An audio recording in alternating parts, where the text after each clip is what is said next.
திருநெல்வேலியில் ஒரு மாநாடு. அவர் மேடையில் இருக்கிறார். ஒரு நண்பர் பேசுகிறார். எங்கள் தலைவர் காமராஜர் எழுந்து நின்றால் அவர் தலை இமயத்தில், கால்கள் குமரியில், கைகள் கடற்கரையில்ங்கிறார். என்ன ராட்சசங்கிரியா? ஏய், என்னடா கிறுக்க மாதிரி பேசுகிற? என்ன ஹிந்து பத்திரிகை எடுத்து காட்டுறார் ஒரு முக்கியமான செய்தியை. நீ எம்ஏ படிச்சிருக்கிற, படித்த பிள்ளைன்னு நினச்சேன், இந்த செய்தியை பேசுவியா மக்களுக்காக?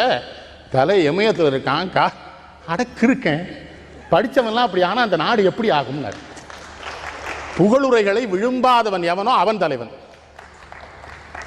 அதுக்கப்புறம் தான் அவரை தலைவருங்கணும். புகழுரைகளை ரொம்ப யாராவது புகழ்ந்தான்னா எச்சரிக்கை ஆயிடுவார்.